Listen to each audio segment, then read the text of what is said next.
afternoon, everybody. It's Jim. It's Amadeus, and a special guest, the man, the legend, the head of the Capital Sports Network himself, Sean Miller. Sean, good to have you. Thank you. And Thank you. Good to see you. we had a little pre-show, and in that pre-show, you said to us, to Amadeus and I, that you had to come on because you had something to say about the little guys. And the little guys, of course, are Manchester City. So why don't you give us what's going on with those poor kids that are getting totally reamed out by the Premier League? Yeah, look, I've let a lot of stuff slide. We make these, digs. If you're a soccer guy, I think Amadeus. We've talked about the 115 charges, and it's fairly serious and stuff like this, and 115 charges is even if 5 of them are serious, is a lot of charges.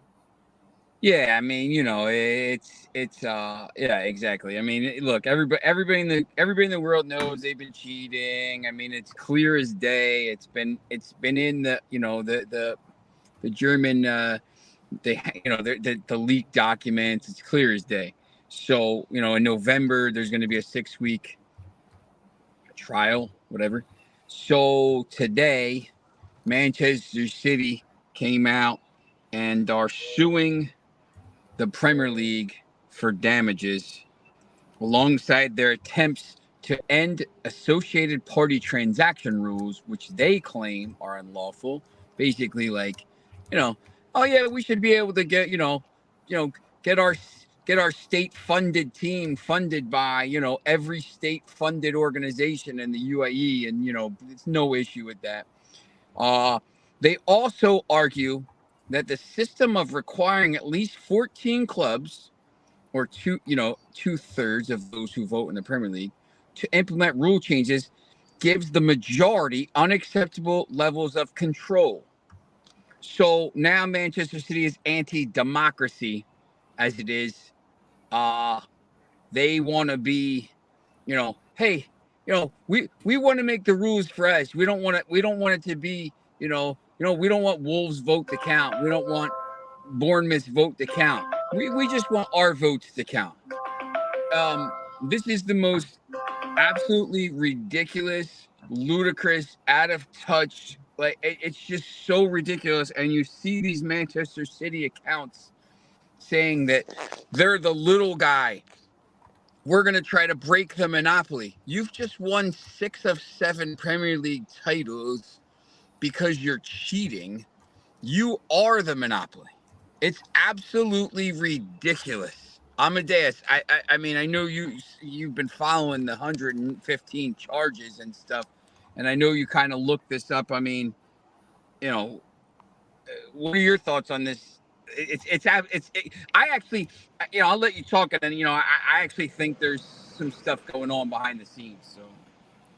Yeah, well, it's hilarious, really, just because they want to be treated like the little guy, but in reality, they've had their charges. These charges have been like what, over the last decade or so now. They've been pushed. They've been pushed and pushed and pushed. Everton and Nottingham Forest, they committed financial fair play in what, like the last 3 or 4 years. They got points deducted this season alone. It was so quick to turn around. Where yet Manchester City, we're still talking about 115 charges accumulated over the last decade, and nothing's come down over it. So I think that speaks volumes in itself. I think, I mean, they've lost. They've launched unprecedented legal action.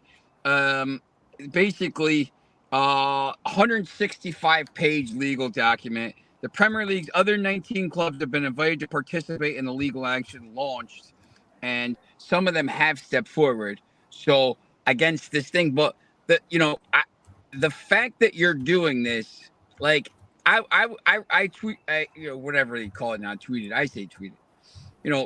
if you're innocent, you just let sleeping dogs lie. Like, you're innocent, you just shut up.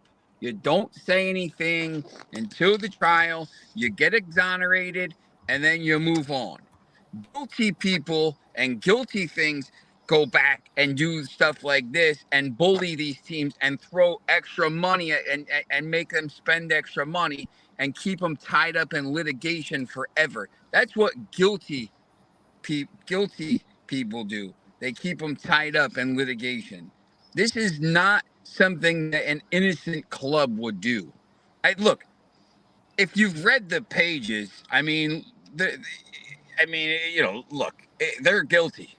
They they had they were suspended from the UEFA Champions League, or they were suspended from UEFA for 2 years, and it was only reduced to a $30 million fine, 30 million euro fine on appeal. They've already been found guilty of cheating. So it's not like this is anything new. But this today, it's absolutely ridiculous. And I'm just watching these Manchester City accounts. You're like, listen, they're like, oh yeah, no, we're being bullied. We're the little guy. Our state-owned club that has unlimited funds is the little guy. It's so ridiculous. Jim, I was just going to say, according to the Telegraph, here's the kind of the nut here. It says City are seeking damages for losses which it has occurred as a result of unlawfulness of the FMV, fair market value rules. Their case says, adding that the aim is led by rival clubs to safeguard their own commercial advantages, which they have over Manchester City. That's pretty ballsy. It's desperation now. It's the last throes of an empire. It's the end of the Roman Empire, whatever you want to say. Like, they're desperate at this point. They're guilty of sin. Pep's leaving after. This trial is going to be in November. They're going to find out in December, January. They're going to be thrown back into the National League or wherever the hell they throw them. They're going to be, they're going to be stripped of titles, hopefully, because they've done it illegally. And, Pep's going to go and the players are going to go. And this is why, if you ask Manchester United fans to a T over the last 5 or 6 years, when it's been between Liverpool and Manchester City, nobody cares if Manchester City wins these titles. They'd rather Manchester City win over Liverpool, because at the end of the day, everybody knows they're cheating and they're going to get thrown. It's all going to be tainted. Let me ask you guys a question, okay?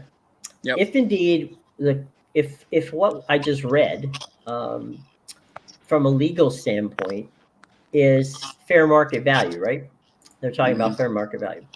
Fair market value would require the league to open the books, at which point every sponsor that the league has, as well as every television partner that the league had, contracts would be out for the world to see. I guarantee you that is not something anybody wants.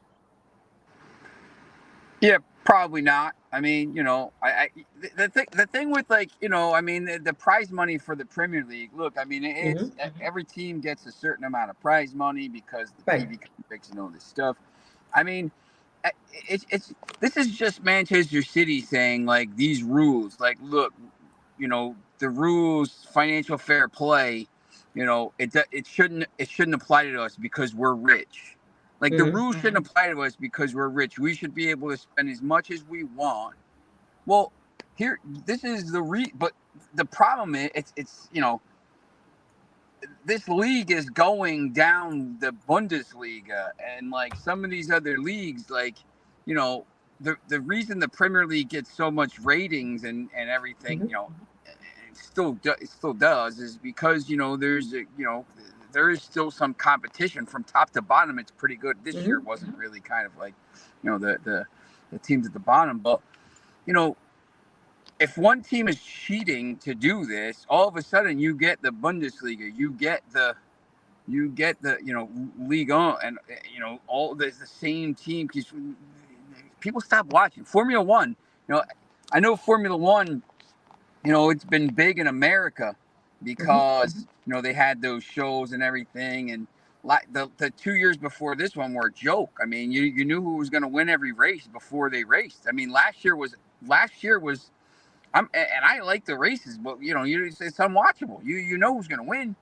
And now all of a sudden this year you're starting to see, look, it's a little more competitive because the people the people at the top know, listen, we can't keep doing it. Like at some point, if Manchester City keeps winning titles all the time and they don't do something about the rampant, cheating that they've been doing, people are just going to lose interest. They're going to say, we'll go watch Spain. We'll go watch these other leagues. Let me ask you this question, and both you and Amadeus. Again, I don't have any intel into what Man City is doing, but do you think that they brought the lawsuit against the league in hopes of causing the league to say, let's just get this over with, we'll vacate some of these penalties against you and basically settle it out of court before it ever would get to a court? Yeah, that could definitely be what happens for sure. I mean, it's definitely a possibility. Why else would you bring the charges? As Sean said, it's just desperation at this point. You're trying to just throw whatever back at them and make it as hard on the federation as possible to it's a giant headache for them right now. So absolutely.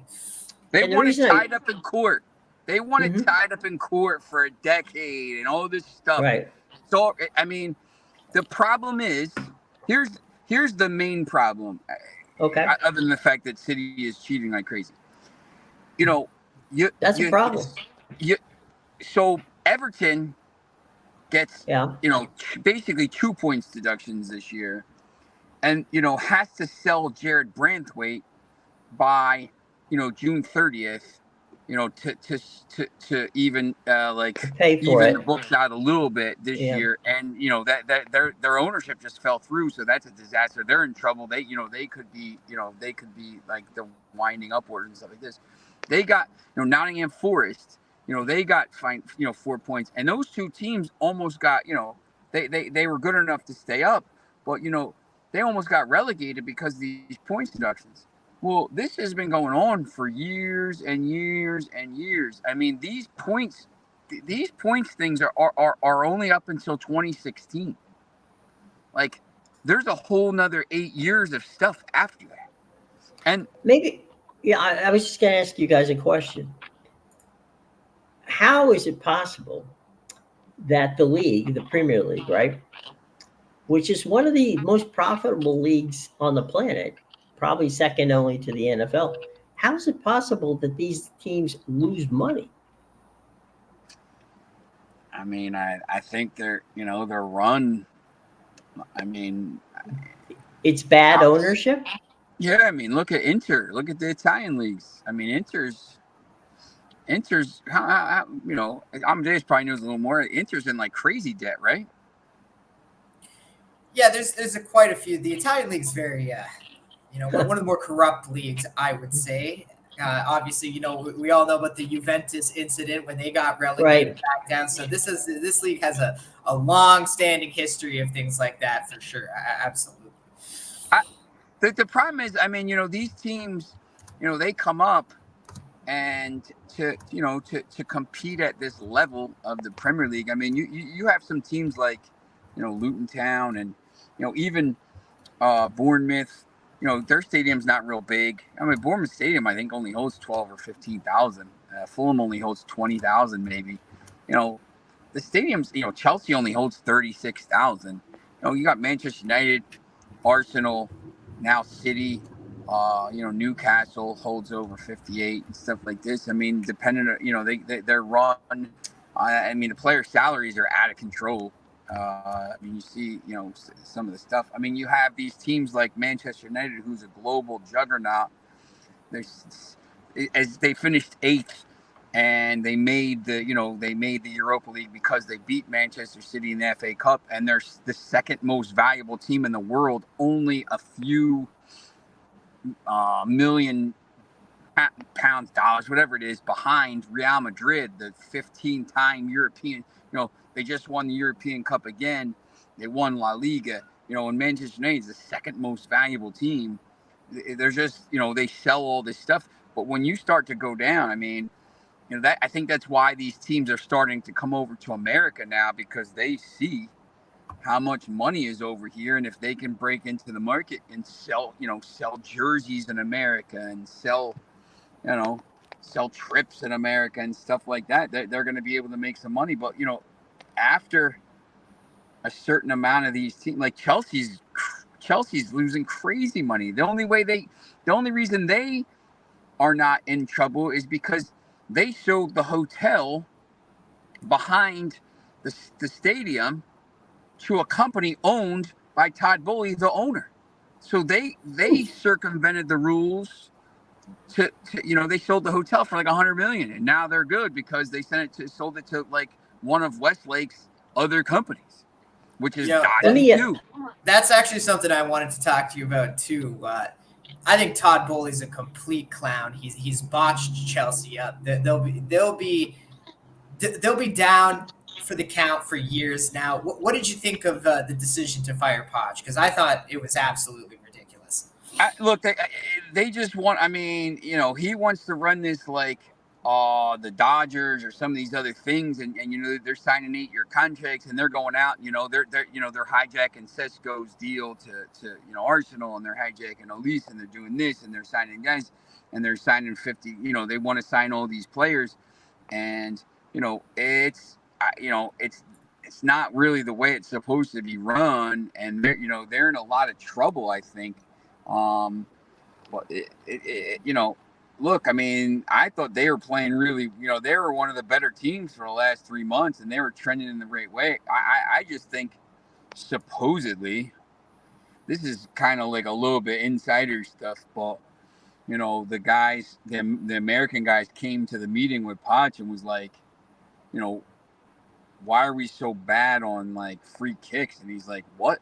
He's like, yeah, free kicks. Like, why don't we score more?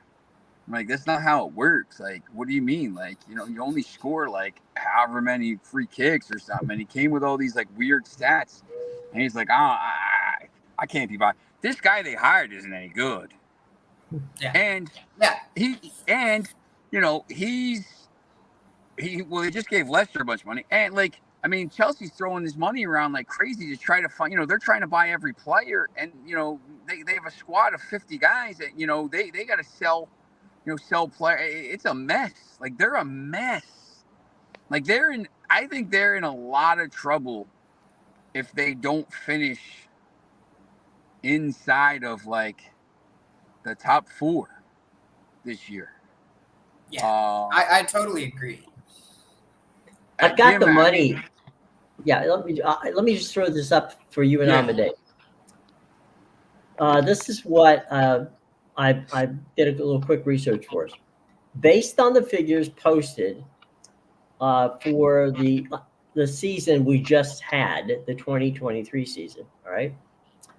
The average worth of a Premier League club was 1.2 billion pounds, okay? But Manchester United, Arsenal, Chelsea, Man City, Liverpool, Tottenham are worth in excess of 3.25 billion pounds alone.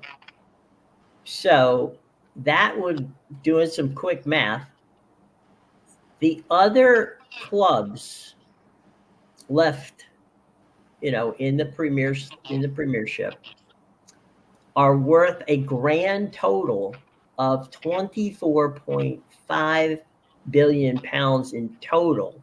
So basically, you're talking about less than £1 billion per team after those top 6. Yeah. Look, I mean, that's, they talk about the Big Six, and, Newcastle's trying to break in, but, they're going backwards. Obviously, Manchester United knocking them out of the European competition there with a win in the FA Cup. I mean, they were only going to be in the Conference League, but look, those Conference League wins count. I mean, if you win, every time you win a game in the European, that I didn't realize this until about 2014 when I went to Portugal. But Rio Ave was in the Europa League, and they were playing a game in December, and they had already been knocked out, but they won the game. It was match day 6, and they got like €2 million for winning the match. Like, you get money for just being on TV and winning the match. Like, Arsenal got, I think, £75 million for going to the quarterfinals this year in the Champions League. You win money for winning each match and for being on TV and as part of the stuff. So, to be in these, to be knocked out for Newcastle, who's trying to build this thing with the Saudis, it's not great. I mean, Manchester United is going to be in the Europa League. Well, look, I mean, and it's different now. There's 8 matches, and then there's nobody comes down from the Champions League anymore. So whoever's in the Europa League is in. Like, so if Manchester United goes and wins that Europa League this year, they're probably going to get about 50 or 60 million from UEFA, at least, maybe more. I think the TV money is more now. So, it's a big deal. And for these teams trying to, Brighton, for example, Brighton made a run to the quarterfinals or wherever. They got to round of 16, I think. They made some money. They also sold a bunch of players, so they didn't really need it. But, yeah, I think a lot of these clubs are in trouble. Look, Leicester's going to come up from the Championship, and they're immediately going to get points deduction because of, like, improprieties from before this from the season. They were last in the Premier League. I mean, they're a disaster. Like, they're at the point now where, if they don't stay up, if they go back down, like, they could be down for a long time. They could be like Leeds. A lot of these teams rolled the dice. I think, Luton did it the right way. They got all the way up to the league, and you kind of didn't spend as much as some of these other teams did. And, they'll go back down, and they'll sell some players, and, they'll go back down to the Championship, and, they're going to get 150 million from being in the league this year. And they'll be in decent shape. They'll kind of consolidate, and maybe they'll, in a couple years, they'll be back for good. But, it's for some of the Everton is a disaster. Everton is on the verge because the 777 thing broke down. I mean, they could be liquidated. Like, they have this, they're building this stadium, and there's a possibility like they could go in administration. They might play their first season, in the Championship. And, once again, when these teams go down to the Championship, look, if you don't bounce right back up, you're in trouble. Look at West Brom. I mean, they got into the playoffs, but, they've been kind of adrift for 4 or 5 years now after they got sent down. And Leeds didn't get back because they lost in the playoff. Southampton came right back. Leicester came right back. Look at Norwich City. They were the yo-yo for years. Yep. Norwich City. Yeah. You just, they got in the playoffs and stuff, but the money situation now at the top for Manchester City to say these kind of things. I mean, that's where it kind of comes back to that. Like, listen, man, like you're doing it. You're funding it with, like, it's the president of the club is getting handed money by, like, he's gonna walk an office over and get hey we're gonna get your sponsorship and then this. It's just they're sponsored by there's been some investigations into this. One of the gambling sponsors they have doesn't even exist. It's only on paper. Like, it's this crazy story. This could make a movie. What is the company called? Now I'm curious. I'll get it for you. I forget, but, like, I mean, they don't even have like an office. It's like the shadow company. I mean, it's Because really, there's so really many in Europe now. You see like, you know, Ev Bet, 1X Bet, Right, you see right. all these betting ones that like there's one even that's like 88688 or something like that. I think it's some Asian one. It's there's so many out there with the betting companies. I would love to know what it makes sense that they would just, you know, make one up, because who's gonna fact check unless someone tries to sign up? they're supposed to be getting rid of those. I thought. I mean, the betting ones. I mean, because you know it's you know, look. I mean, it's not. I mean, you see Lucas Paqueta. You know that. I don't know The if you've first been name following that comes to Hector. mind. Yeah, yep. He like. There's a report that came out today that like people from his hometown put like 60 wagers on the one game, like for him to get a yellow card, and he got a yellow card in the 89th minute, and like they're talking about suspending him for life. Like it's, you know, the and people are like, well, listen, man, how can you do that? Everything is sponsored by betting, and they're going to say, well, I think they passed that law where it's going to be like it's not going to be, you know, they don't want these betting sponsorships in it anymore, because it's the clubs that get them are the ones that are struggling a little bit further down. I mean, if you go into the championship and see, and like League One and League Two, how many clubs are actually sponsored by betting companies? Because they, you know, look, they're just trying to like survive. Like they Right. need a sponsor, and they're trying to get, you know, trying to get up.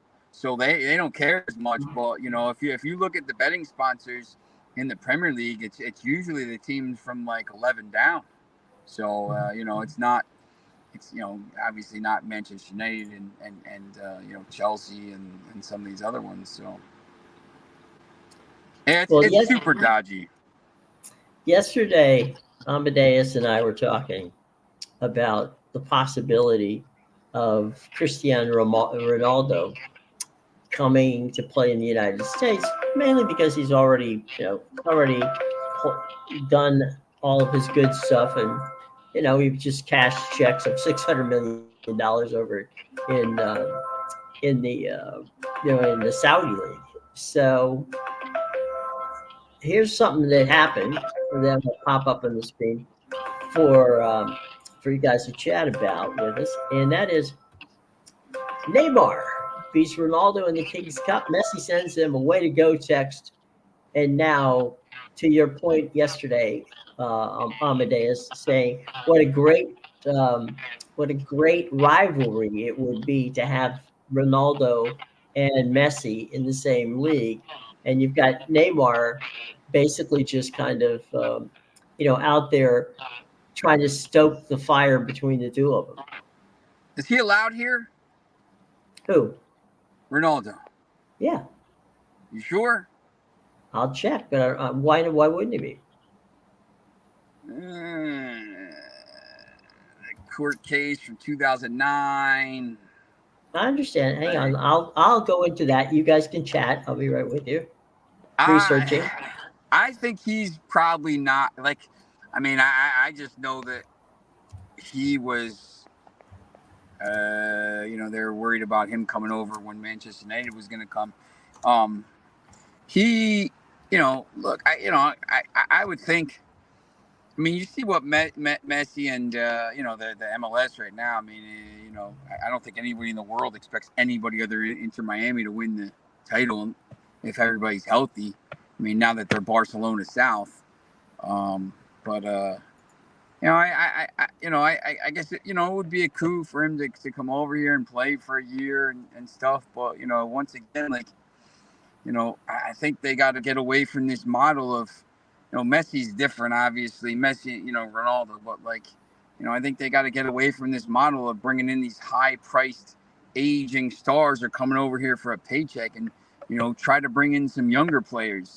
You know, why are these guys going to, you know, Saudi Arabia at 21 and 22 years old when they could come play in the MLS? Well, you know, obviously it's money, but you know, it's going to be tough.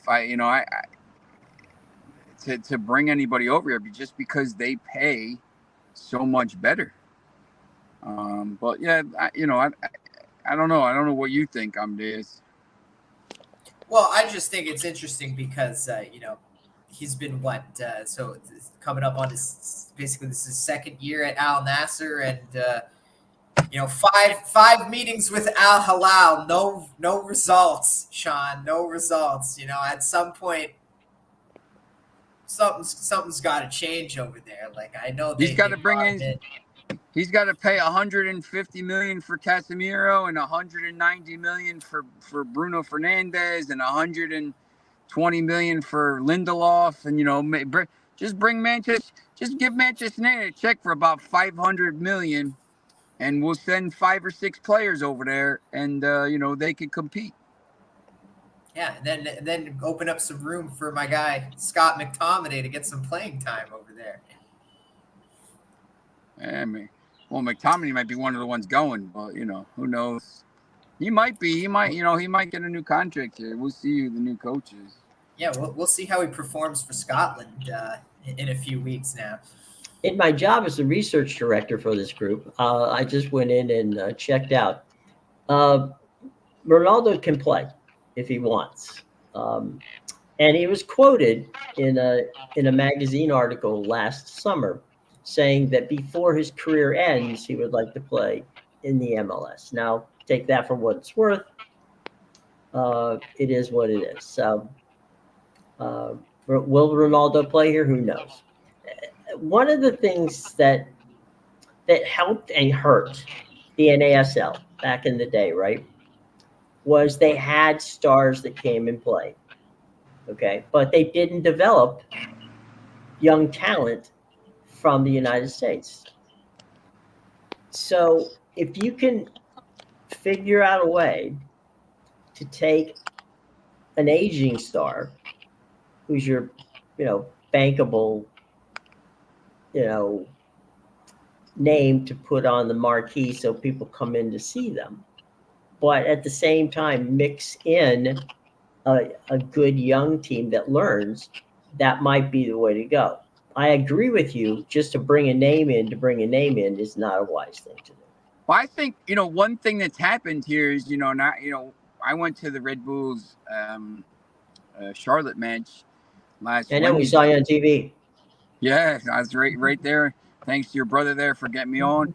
But, there wasn't a lot of people at the game. And from what I've been told, now, first of all, the coverage is so good now. Everybody says the Apple TV coverage is so good that, look, if you can't make a game, you just watch it on Apple TV, which is what happens in Portugal. But the other thing is, and when Messi comes, the tickets are like out of control, astronaut, $600, $700. When the NYCFC comes, it's a rivalry. The tickets are like expensive. Well, Wednesday night against Charlotte, you could walk up and get a ticket for $10.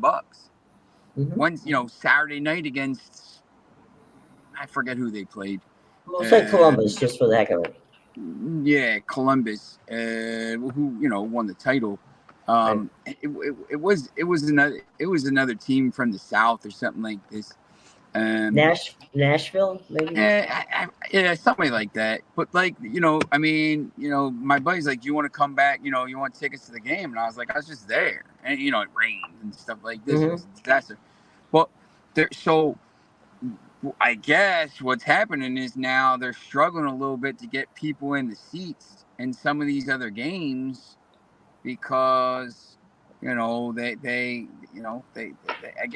you could trade, apparently, like, you can trade these tickets. My friend Salvi, who we all went with, he got 8 tickets for the match so we could all go. So he traded 2 tickets for this game, 2 tickets for this game, 2 tickets for this game. So he got, and then he had his 2.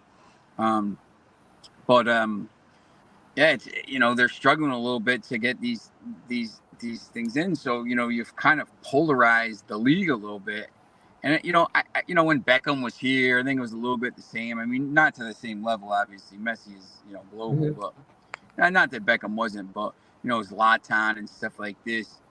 But, I think, once again, they need to, if I was them, I would do what, like, Ligue 1 does. Like, you got these really young, exciting talents. The league of league of talents, they call it now. Really young, exciting talents, and you play and you get a lot of goals and stuff like this, and people are excited to come out and watch it. But once again, if I was the MLS committee. Amadeus, you have you've mentioned so many times about the young players in South America, but the incentive, I guess, there is that they end up getting a lot of cash when they go overseas. Yeah, that's the thing, right? Like they pump them out in South America at the academies for sure, but yeah, eventually, when you get a guy like an Endrick or a Vitor Roque come along, that's what happens. They get signed up before they even hit the age of 18, and they're not allowed to play for these big clubs in Europe that sign them until they turn 18. But the pre-contract is there; it's down in ink. So we're talking about they've been scouting these kids since they were like 10 years old, because obviously they have to know who they are by the time they turn 16, because that's when they're signing them. So absolutely, that's something, to Sean's point with the MLS should be bringing in younger kids. I mean, maybe you don't get a Vitor Roque, but maybe you get something close that maybe who wasn't recognized by one of these other European clubs. So that's definitely a thought for the MLS. I mean, it's somewhat in your own backyard. It's just down south, really same piece of land, and it's so easy to go down there and just scout players. Yeah, we were just talking about Amadeus's point that he's made a number of times about South America and how they do a wonderful job of putting together young teams and then taking that talent and selling it to the highest bidders on the European circuit. That's what Foxy talks about all the time. I had to switch phones there. My temperature, my phone shut down because it was too hot. Foxy talks about that all the time, about all the talent that's in. Look, Hendrick's going to Real Madrid and stuff like this, but there is a lot of other talent there, and I've said this a couple of times. I think the MLS has done a pretty decent job of bringing in some players from Central America now. They have some, Panama and Costa Rica and El Salvador, some of those countries, and even into South America. So I think that's a route that they should really kind of take here to kind of keep the league growing. You're going to have to. There's going to be a huge bump again after the World Cup. The World Cup in 2 years. There's going to be this huge interest in the MLS again, like there was in '94. I mean, the league really just took off after that. So I think you kind of got to be ready to maybe take advantage of that. And look, Messi's not going to probably be here in 2026 or 2027. Right. So you're going to have to kind of figure something out. Let me ask you guys. Let me ask you guys a question, and that has to do with one of my problems with the MLS is the owners of the teams, are not good marketing people. They just don't. I mean, let's say, you live in that Philadelphia, Jersey, New York area, okay? They're up against the Yankees, the Mets, everybody, that plays in the summer, and some teams are playing, in the fall and the winter. How do you don't see a lot of promotions and really, really sometimes maybe it takes off the wall type promotions, but promotions to get people to come to the building. And it doesn't seem to me that some of these owners, I won't say all of them, but some of them are not good at the marketing aspect of it. You can't just say we're going to play a game tonight and expect 30,000 people to show up. Yeah, I think the union, like at some point, like soon, they really need to, like the Sixers are gonna build, go from where they are now, South Philly, Right. where all the stadiums are, into somewhere downtown, because they don't want to share it with the Flyers and stuff like this, Mhm. if I was the union, I would want to build a stadium somewhere like all in that kind of footprint there. Although it's kind of a disaster to get there because Chester's I mean, it's just you can't get there. Like Yeah. people will offer me tickets to games. I'm like, no. It's like and I'm in a Philadelphia suburb. Right. But it's an hour at minimum. Mhm. Depending on what time the game is. A 7:30 game, a home game on Wednesday. I got to leave my house at 4 o'clock. And there's the parking and all this. So, but I think, the league right now. I mean, the other thing too is, you look and see, what some of these other leagues do. I mean, Mhm. in Spain and Portugal and France, you're playing games at different times. So, Mhm. you know, the league I think has to figure that out too with the marketing as well. So. Mhm. But we talked about that, about the importance of having what we called our college football or our NFL windows, where you have a window at noon, a window at 3, a window at 7:30, and a window at 10:30. So you can get you can go, the kids can go directly from playing soccer in the morning to, you know, going to the game in the afternoon and be home. So a family doesn't have to be in a situation where, they're out all night, and you're past kids' bedtimes. That's And right. it also you can't take kids to the games during school nights if it's on a Wednesday. Yeah, definitely. Yeah, that's always a big issue, right? And that's the same problem Mhm. that the MLB faces on a daily night, right? Like, Sure, yeah, right. maybe you'll sell out the stadium Friday, Saturday, Sunday, but you got to do promotions. Like, obviously, Right. Toronto does on Tuesdays. They do their Looney Dogs, right? You get Hmm. any hot dog for $1 all day. Hmm. So you have to find ways to attract people to the ballpark on a Monday, Tuesday, Wednesday. Same thing, right? You got to Right. find ways to market yourself and for people to want to come on a Wednesday night. It's funny, Amadeus, just before I got on here today, there was a commercial. Hey, how you doing? Um, Good.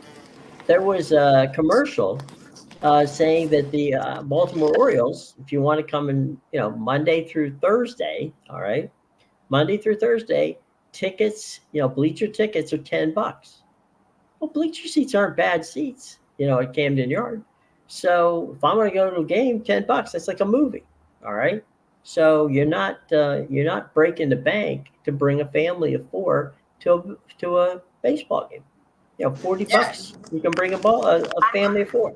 yeah, Yeah, that's we're the thing. Once they get you in the park, they Mhm. want you to spend money. So that's how Right. you just got to find a way to get them in. Right. we're trying to bring these guys to we're trying to bring these guys to the Copa America game, man. I mean, they want like $2,700 for 4 tickets. Whoa. It's crazy. I mean, he's a big he doesn't want to see Argentina. He's a big Ronaldo fan. He's a big Garnacho fan too. I'm Uh-oh. training him well, right? Who's your favorite player? Nacho. That's right. There you go. Who's Nacho? Got to It's train like him up as a good Man United fan, eh? right. That's right. It's like a mini me. You got a mini Sean. That's right. Look at your glass. We got the same glasses, right? Yeah, we're gonna actually go train in a couple minutes. When his brother gets in the car, we're gonna go train for 90 minutes out here, Okay. turn him into a soccer star, right? All right. What's his position? What position do you play? Furry. He's a four. He's a goal scorer. He's like All he does right. a lot of tricks and stuff. So He's the 9. that's correct. There you go. Well, in 10 years or less, you could be playing for Philadelphia or Red Bull. Who knows? Who do you want to play for in 10 years? Manchester United. Portugal. He wants to play for Portugal. Oh, okay. There you go. All right. There you go. Well, nice to have a young budding superstar on the show.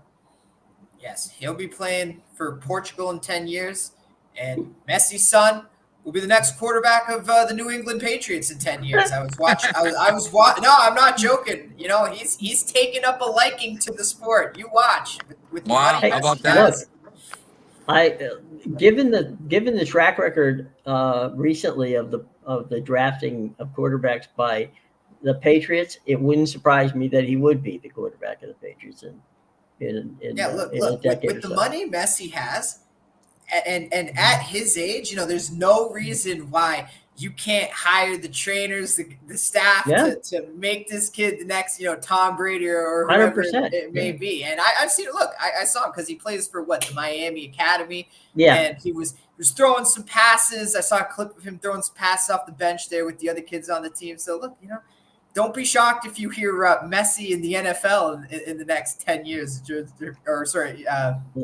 years. Maybe about 10 years. Yeah. It's 15, 10 or 15. yeah. It's I got to. I got his brother's getting in the car. I gotta get going here. So okay. Well, it's been great having you around, guys. definitely, And, definitely. you know, Thanks for having me on. And you know, next anytime. time City gets charged, I'll be on right away. So. There you go. All Have a right. good one, Well, John. take All right, care. bye. Bye. And there he goes. All right. I was just seeing if I could grab a quick video of Messi's son playing football, but the only thing they have him doing is playing soccer, which, by the way, he seems to be pretty good at that too. So Yeah, but he's taken a liking to the American football. So we'll see what way he turns in the coming years. He has many years ahead of him, obviously. that's right. You know,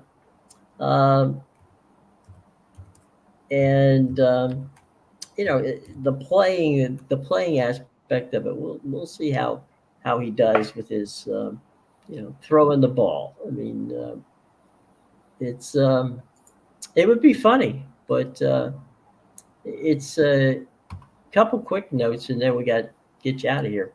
One, Novak Djokovic is not going to win the French Open. He's out due to a knee injury, and so he's gone from the major in that regard. Who do you fancy taking the tournament this year? Yeah, honestly, I'm still a little shocked about the Djokovic. He was slated to play Casper Ruud. Did he retire in the match, or was that? I think that was pre-match, right? It was pre-match. He was doing one of those. You know how on clay they slide. Yeah. Well, he was doing a slide, and his knee gave out. So, and then he went down, and no, I don't think they hit a ball in that, you know, in that match. Yeah. So, I mean, with him out, Alcaraz is the favorite right now. But you know, I hear some talk about Casper Ruud. Apparently, he's looked really good in this tournament. But I'm going to be rooting for my guy Sasha Zverev, because you know I think this was the tournament when he rolled his ankle against Nadal, and you know, now the two biggest, you know, Nadal and Djokovic, they're out. So, hey, I hope Sasha gets one. You know, Zverev, I felt bad. I thought he was going to beat Nadal that match, you know, years ago when he rolled his ankle there, was out for the months afterwards. So he's battled back. He's plus 500 right now, but yeah, I hope Zverev wins it this year. There you go. Sounds like a winner. And speaking of winning, let's talk about what you got going on today on your picks and the show box below. Yes, make sure you check out my premium picks at bigal.com, pickadvisor.com, and theinsidersroom.com. The links are in the description below. I got a ton of action on the pitch today, you know, 5 plays that you can go grab in South American soccer, you know, between Copa Libertadores, Argentina, and even, you know, the Paraguay League. So go check that out. I also have 2 MLB picks that you can check out, and I'm sure I don't have one up right now, but I'm sure I'll have a cricket play up for the World Cup, you know, tomorrow. Big matchup, top 10 in the world matchup between India and Ireland. So that'll be a good one. I did cash my cricket play last night with the under in Afghanistan, Uganda. So yeah, let's keep it on a roll and make sure you check all that out. That's great. It's a lot of fun. Have you ever considered doing a left-handed pitcher game of the month? A left-handed pitcher game of the month. I have. Well, I mean, you've been. I only say that because you come up with these creative. I've got my, Eastern Conference game of the week or the year and that sort of thing. So I thought, geez, I wonder if Amadeus has ever done a baseball one where he's done his left-handed pitcher of the month or something like that. Yeah, not that specifically. I stick more towards the division. Fair enough. Yeah. I've seen people do like, favorite of the month or an underdog of the month on a day where, there's a bunch of games at 7. So you don't really know what the specific dog is, right? Sure. But yeah, definitely. You can get creative for sure. You can have all kinds of crazy fun. All right. Well, look, everybody, it has been fun. We will be back tomorrow. Hope that you have a lovely day. Tomorrow, of course, is MLS Wednesday, and we will find out a little bit more about who's playing and who's not in the games tomorrow. So till then, for Amadeus, I'm Jim. Take care, everybody.